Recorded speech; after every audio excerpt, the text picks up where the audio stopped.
दिल्ली के लोगों के साथ जो अभी तक अन्याय होता आया, उनके साथ माननीय सुप्रीम कोर्ट ने न्याय किया है। आज से 8 साल पहले 23 मई 2015 को हमारी 14 फरवरी 2015 को सरकार बनी थी। फरवरी, मार्च, अप्रैल, मई 3 महीने के अंदर, सरकार बनने के 3 महीने के अंदर ही जैसी हमारी सरकार बनी, 67 सीट आई।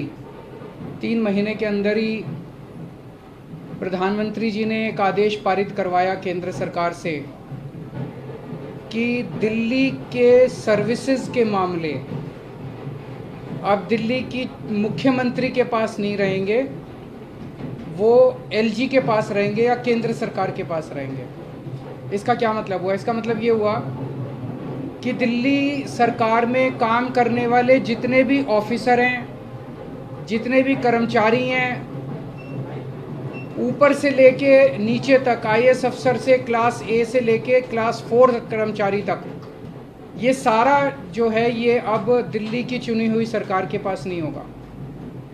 यानी कि अगर मैं मुख्यमंत्री हूँ, मेरे सामने कोई कर्मचारी रिश्वत ले रहा है, मैं उसे सस्पेंड भी नहीं कर सकता, मैं उसकी ट्रांसफ़र नहीं कर सकता। इस दौरान इस आदेश को इस्तेमाल करके दिल्ली के कामों को जानबूझ के रोका गया। हम दिल्ली में स्कूल अच्छे करना चाहते थे तो वो जानबूझ के ऐसा एजुकेशन सेक्रेटरी बिठाएंगे जो कि काम ना करे।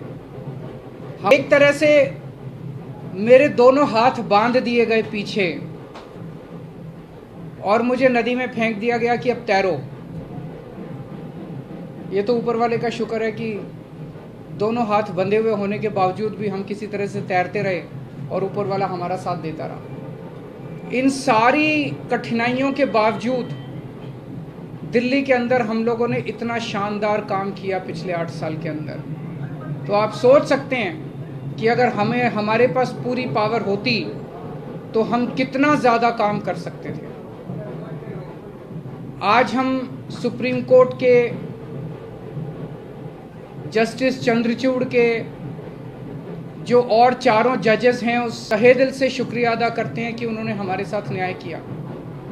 मैं दिल्ली की जनता को केवल नहीं देना चाहता, बधाई देना चाहता हूं। और अब हमें एक बहुत बड़ा मौका मिला है। दिल्ली का काम जो है अब ये 10 गुना स्पीड से होगा आज के आदेश के बाद। कई सारे ऑफिसर्स को, कर्मचारियों को ट्रांसफ़र किया जाएगा इस आधार पे कि उन्होंने अभी तक कैसा काम किया। कुछ ऐसे ऑफिसर्स हैं, कुछ ऐसे कर्मचारी हैं जिन्होंने पिछले कुछ महीनों में, 1-1.5 साल में दिल्ली की जनता के काम रोके। जो डेडवुड है, जो करप्ट हैं, जो इनएफिशिएंट हैं, उनको अच्छी पोस्टों से हटा के साइड किया जाएगा और जो अच्छे हैं, एफिशिएंट हैं, ईमानदार हैं, रिस्पॉन्सिव हैं, कंपैशनेट हैं, उन लोगों को, उन सारे अधिकारियों को और कर्मचारियों को मौका दिया जाएगा कि वो दिल्ली की जनता की सेवा कर सकें।